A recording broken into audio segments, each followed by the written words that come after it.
कहानी की शुरुआत होती है एक बेहद सुनसान और वीरान रेगिस्तानी इलाके से, जहां दूर दूर तक किसी का नामो निशान तक नहीं होता। इसी बंजर इलाके में हमें दो लोग नजर आते हैं जिनके नाम प्यूरिस और बडी है। दरअसल ये दोनों चोर हैं। इनका असली काम ही बेगुनाह मुसाफिरों को लूटना और चोरी करना होता है और ये बड़े आराम से अपना धंधा चला रहे हैं। धीरे धीरे जब ये लोग इस सुनसान रास्ते पर आगे बढ़ते हैं तो उन्हें कुछ लोग सोए हुए दिखाई देते हैं। ये समझ जाते हैं कि इनका जुगाड़ हो गया है और उनके पास जरूर कुछ न कुछ कीमती सामान मिल जाएगा।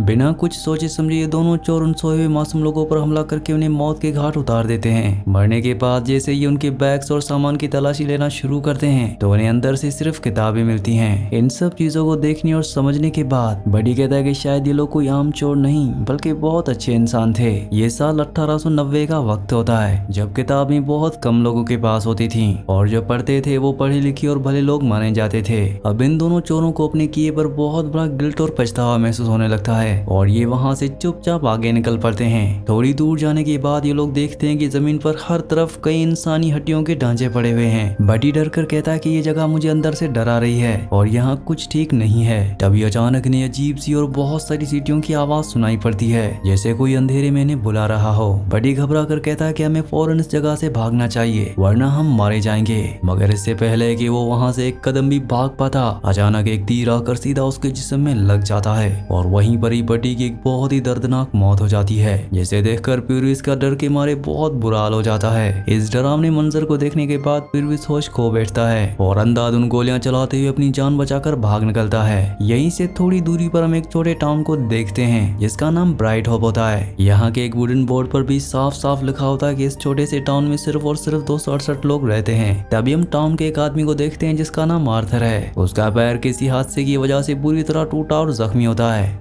इसी बीच वहाँ उसकी वाइफ आती है जिसका नाम समांता है और वो अपने हस्बैंड का हाल चाल पूछती है। अपनी वाइफ को सामने देखकर आर्थर कहता है कि बहुत टाइम के बाद मैंने घर के अंदर इतना लंबा वक्त बिताया है, वरना मैं तो हमेशा काम के सिलसिले में घर से बाहर ही रहता था और अब मुझे ऐसे घर बैठना बिल्कुल अच्छा नहीं लग रहा। इन बातों को सुनने के बाद समांता कहती कि मुझे तुम्हारा यहाँ रहना बहुत अच्छा लग रहा है। तुम हमेशा काम के लिए बाहर चले जाते थे और मैं इस बड़े घर में पूरी तरह अकेली रह जाती थी, लेकिन अब जब तुम मेरे पास हो तो मुझे अंदर से बहुत सुकून और अच्छा महसूस हो रहा है। अब इसके बाद रात के वक्त हम प्यूरिस को देखते हैं जो किसी तरह जान बचाकर इस टाउन के अंदर दाखिल हो चुका है। यहाँ आते ही वो सबसे पहले अपनी सारी चुराई हुई चीजों को एक बड़े पेड़ के नीचे छुपा देता है और फिर एक लोकल बार की तरफ चल पड़ता है। तभी उस बार में एक और आदमी आता है जिसका नाम जॉन होता है और लोग उसे बड़ी इज्जत से देखते हैं। इस छोटे से टाउन के सारे लोग जॉन की बहुत इज्जत और रिस्पेक्ट करते हैं क्योंकि सब जानते हैं कि जॉन ने पास्ट में कई खतरनाक लोगों का शिकार किया है। थोड़ी देर के बाद उस बार में प्यूरिस भी आकर बैठ जाता है मगर उसकी हरकतें बहुत ही अजीब और शक करने लायक होती हैं। यहीं पर बार में हम डेप्टी शेरिफ को भी देखते हैं जो प्यूरिस को बैठा हुआ देख रहा होता है। प्यूरिस को गंदे हालत में देखकर डेप्टी के दिमाग में शक पैदा हो जाता है क्योंकि ये एक बहुत अच्छा टाउन है। यहाँ अगर बाहर का कोई भी नया इंसान आता है तो वो साफ साफ सभी की नजरों में अलग दिख जाता है। डेप्टी बिना वक्त जाया किए सीधा अपने शेरिफ के पास पहुंचता है जिसका नाम फ्रैंकलिन होता है। वो फ्रैंकलिन को बताता है कि इस बार में एक नया और अजीब आदमी आया है जो इस टाउन का बिल्कुल भी नहीं लगता। फ्रैंकलिन कहता है कि तुम कुछ ज्यादा ही सोच रहे हो, ये भी तो हो सकता है कि वो बस एक आम मुसाफिर हो जो रास्ते से गुजर रहा हो।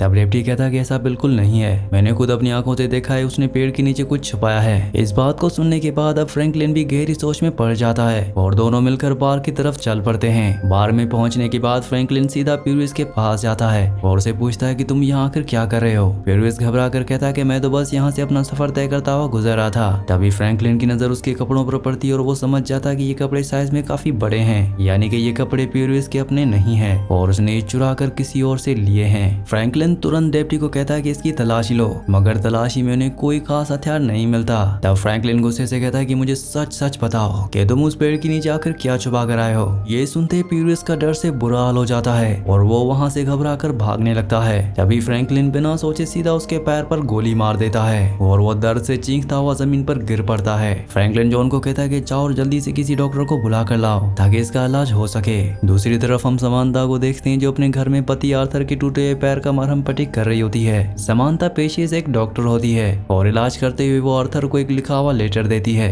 वो कहती है कि मैंने तुम्हारे लिए अपने हाथ से एक लेटर लिखा है और मैं चाहती हूँ कि तुम इसे ध्यान से पढ़ो। तभी उनके घर का दरवाजा जोर से बजता है और जैसे ही समांता दरवाजा खोलती है वो देखती है कि सामने जॉन खड़ा है। जॉन कहता है कि मुझे एक जरूरी काम से तुम्हारी मदद चाहिए। मैं पहले डॉक्टर के पास गया था पर वो बिजी है, इसलिए तुम्हें मेरे साथ पुलिस स्टेशन चलना पड़ेगा क्योंकि वहाँ पर एक गोली लगा हुआ घायल आदमी पड़ा है। समांथा इस जिम्मेदारी के लिए तुरंत मान जाती है और अपना सामान लेकर चलने के लिए तैयार हो जाती है। आर्थर देखता है कि उसकी वाइफ रात के वक्त पुलिस स्टेशन जा रही है, तो वो जॉन से कहता है कि मेरी पत्नी का ख्याल रखना। जॉन उसे तसल्ली देता है कि तुम टेंशन मत लो, वो बिल्कुल सेफ रहेगी।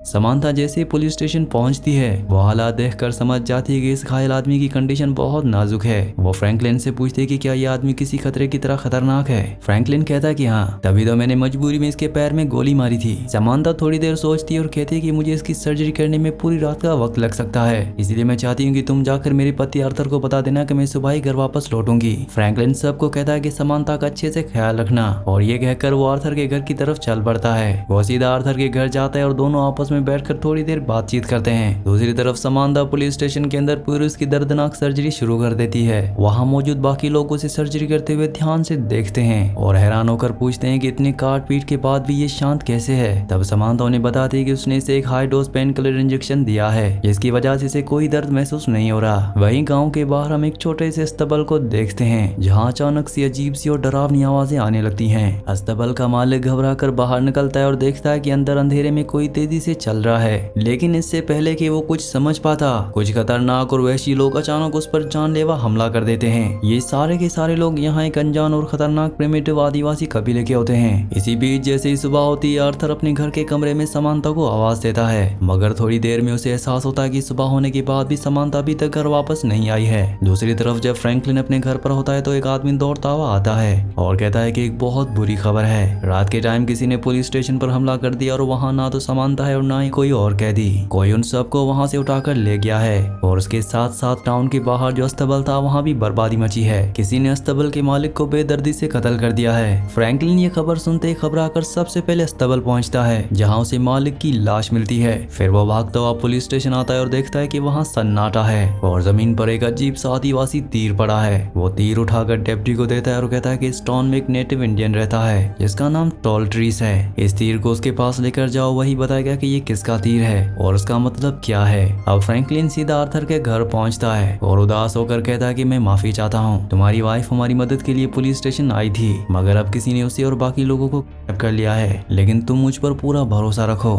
मैं अपनी जान लगाकर तुम्हारी वाइफ को ढूंढ कर लाऊंगा। इतना कहने के बाद जब फ्रैंकलिन वहाँ से निकलता है तो रास्ते में उसकी मुलाकात टॉल्ट्री से होती है। टॉल्ट्री तीर देखकर बताता है कि जिस आदिवासी कबीले ने हमला किया है उनका नाम ट्रोग्लोडिट्स है और ये सबसे खतरनाक हैं। ये इंसानों को सिर्फ इसलिए मारते हैं ताकि उनका गोश्त खा सकें। ये सब आदमखोर हैं। इनके इलाके में कोई औरत महफूज नहीं है, यहाँ तक कि ये अपनी सगी माँ को भी नहीं छोड़ती और गंदी हरकतें करते हैं। टॉल्ट्रीज कहता है कि अगर वो किसी को ले गए हैं तो उनके बारे में भूल जाओ, क्योंकि वहां जाना सीधा मौत है।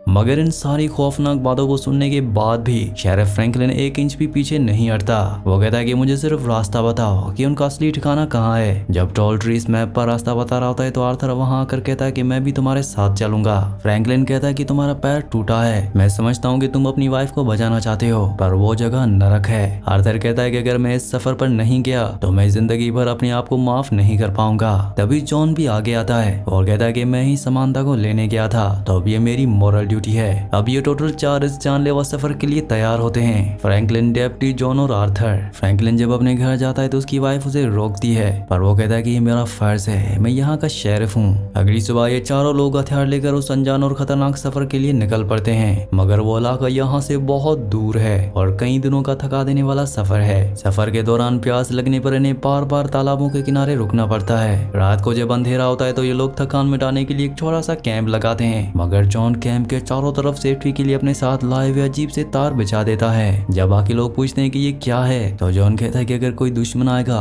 तो इससे आवाज होगी और हम जाग जाएंगे। आधी रात को अचानक उस तार से खड़खड़ाहट की आवाज आती है। जॉन उस तरफ गोली चलाता है, पर जब वो देखता है तो उसे पता चलता है कि एक जानवर था। सुबह होते ये लोग अपना पैदल सफर दोबारा शुरू कर देते हैं और आर्थर की हालत दर्द से खराब होने लगती है। आर्थर अपना दर्द किसी को भी नहीं बताता और चुपचाप पेन किलर की शीशी अपनी जेब में रखता है, मगर रास्ते में डेप्टी की नजर उस पर पड़ जाती है और वो कहता है कि ये पेन किलर हमें दे दो वरना ओवरडोज से जान जा सकती है। रात को जब कैंप में सब सो रहे होते हैं तभी दो अजीब मैक्सिकन आकर वहाँ खड़े हो जाते हैं। ये चारों उन पर बंदूकें तान लेते हैं और वो डर कर कहता है कि हम बस मुसाफिर हैं, लेकिन जॉन बिना एक पल सोचे उन दोनों को गोली मारकर वहीं ढेर कर देता है। फ्रैंकलिन गुस्से में चिल्लाता है कि तुमने मासूम लोगों को क्यों मारा, पर डेप्टी उनके पास से छुपाए हुए हथियार निकाल लेता है। तब फ्रैंकलिन को समझ आता है कि जॉन बिल्कुल ठीक कह रहा था। अगली जगह कैंप लगाने के बाद रात को आर्थर देखता है कि अंधेरे में कोई जॉन को मारने वाला है। आर्थर तुरंत गोली चलाकर उस हमलावर को मार देता है और बाकी लोग जाग जाते हैं, लेकिन सुबह देखते हैं कि उनके सारे घोड़े या तो भगा दिए गए हैं या बुरी तरह जख्मी कर दिए गए हैं। जॉन अपने आखिरी सांस ले रहे वफादार घोड़े को अपने हाथों से आजादी की मौत देता है। अब इनके पास कोई सवारी नहीं बची और सबको पैदल ही आगे बढ़ना होगा। जैसे आर्थर का टूटा पैर और भी सड़ता जा रहा है। कुछ और दूर आगे चलने के बाद आखिरकार ये तीनों आदिवासियों के खौफनाक बेस तक पहुंच जाते हैं, मगर पहुंचते ही दुश्मन उन पर अचानक हमला कर देते हैं और जॉन बुरी तरह घायल हो जाता है। जॉन आगे चलने के काबिल नहीं बचता, इसलिए वो कहता है कि मुझे बंदूक दो और तुम आगे बढ़ो। थोड़ी देर बाद एक और आदिवासी आकर जॉन पर हमला करता है और दोनों वहीं पर लड़ते हुए एक दूसरे को मार देते हैं। दूसरी तरफ ट्राइब के बाकी लोग फ्रैंकलिन और डेप्टी को पकड़कर अपनी अंधेरी गुफा के अंदर घसीट कर ले जाते हैं। अंदर फ्रैंकलिन देखता है कि पिंजरे में समांथा कैद है और वो लापता सिपाही भी जंजीरों में बंधा है।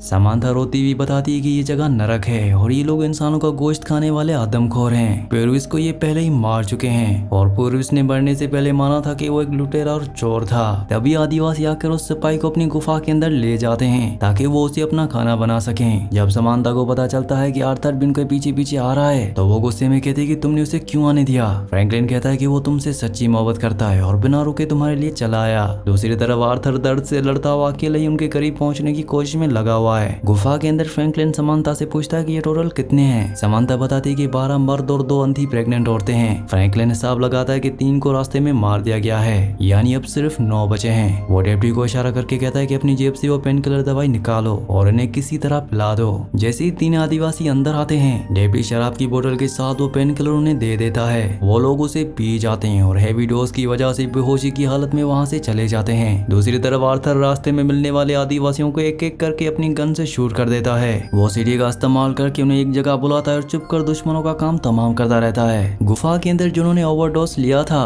उनमें से एक मर चुका होता है और बाकी गुस्से में फ्रैंकलिन को टॉर्चर करते हैं। तभी आर्थर पीछे से आकर एक को शूट कर देता है और दूसरा आदिवासी गन अनलॉक करके अंधाधुन गोलियां चलाता है। उस फायरिंग में एक गोली शेरिफ फ्रैंकलिन को लग जाती है, पर जख्मी होने के बावजूद फ्रैंकलिन उसे गोली मारकर खत्म कर देता है। आर्थर दौड़कर अपनी पत्नी समांथा को जंजीरों से आजाद करता है। फ्रैंकलिन कहता है कि हमने बाकियों को मार दिया है पर 3 अभी भी बचे हैं और मैं अब जिंदा नहीं बचूंगा। वो आर्थर और डेप्टी को हुक्म देता है कि मेरे हथियार मेरे पास छोड़ो और इन अंधी औरतों को लेकर यहाँ से निकल जाओ। ये तीनों दूसरे रास्ते से बाहर निकलते हैं और पीछे से फ्रैंकलिन की आखिरी गोलियों की आवाज आती है। शेरिफ फ्रैंकलिन ने अपनी जान देकर उन सभी की जान बचा ली और उन आदमखोर आदिवासियों का खात्मा कर दिया। अब ये लोग अपनी दुख भरी कहानी के साथ जिंदा अपने टाउन ब्राइट होप की तरफ वापस सफर शुरू कर देते हैं और इसी इमोशनल सीन के साथ इस मूवी का इस कहानी का एंड हो जाता है। अगली कहानी आप किस मूवी पर सुनना चाहते हैं मुझे नीचे कमेंट्स में जरूर बताना और अगर ये वीडियो आपको पसंद आई हो तो वीडियो को लाइक और चैनल को सब्सक्राइब लाजमी से कर देना।